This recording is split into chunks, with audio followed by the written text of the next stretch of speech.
imperialism. Israel today, as it does the same, these lies, these fake news campaigns are used to justify imperialism, to justify Western war crimes.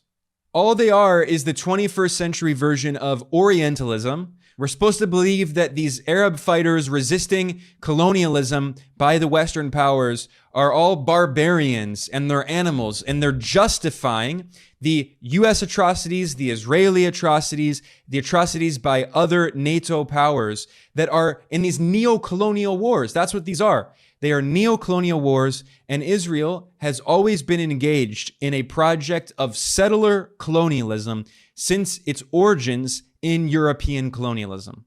That's what these are. They are neo-colonial wars, and Israel has always been engaged in a project of settler colonialism since its origins in European colonialism. That's what these are. They are neo-colonial wars, and Israel has always been engaged in a project of settler colonialism since its origins in European colonialism.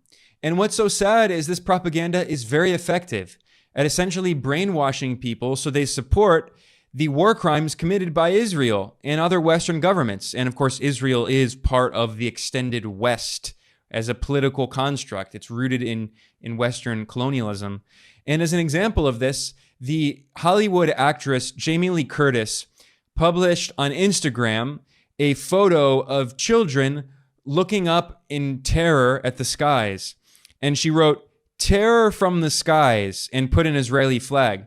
But in reality, the photo that she posted was of Palestinian children looking up in terror at the Israeli terror raining down upon them, the relentless bombing. And you know what she did? Instead of correcting it, she deleted the photo. She didn't correct it and say, "Oh no, Palestinian children's lives matter too." Nope.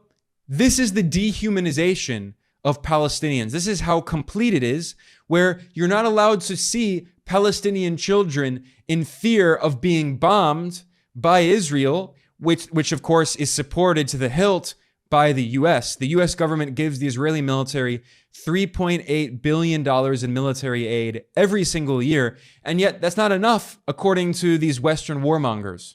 And here we $1 billion in military aid every single year, and yet that's not enough according to these Western warmongers.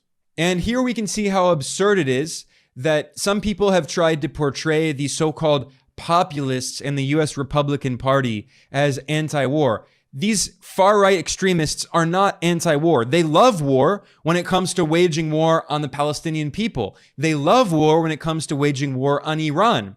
And Josh Hawley is a supposed populist Republican, in scare quotes, from the, he's a far-right Republican. And he has been saying, he tweeted, quote, "Israel is facing existential threat. Any funding for Ukraine should be redirected to Israel immediately." These are the so-called right-wing anti-war populists. They're not actually against war. They simply want to stop the proxy war in Ukraine against Russia because instead they want to wage war on Palestinians. They want to wage war on Iran. They're all anti-Iran hawks. They want to wage war on Venezuela and Cuba and Nicaragua. They want to wage war on China.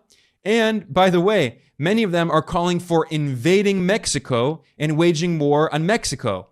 Another example of this is the far-right extremist Marjorie Taylor Greene, another so-called populist Republican, and she also claims that she wants to stop funding the proxy war with Russia and Ukraine, but that's because instead she wants the US to provide more support for the Israeli apartheid regime in order to kill Palestinians, and she wants war on Iran, and she wants to invade Mexico, and she wants war on China. All of these so-called right-wing populists are completely full of BS. They're not anti-war. They simply support other wars. Marjorie Taylor Greene says, quote, "We stand with our great friend and ally Israel as they declare war against Islamic terrorists. May God protect Israel." She says Trump would never have given money to Iran, and she's saying that Biden gave back a little bit of the money that the US illegally stole from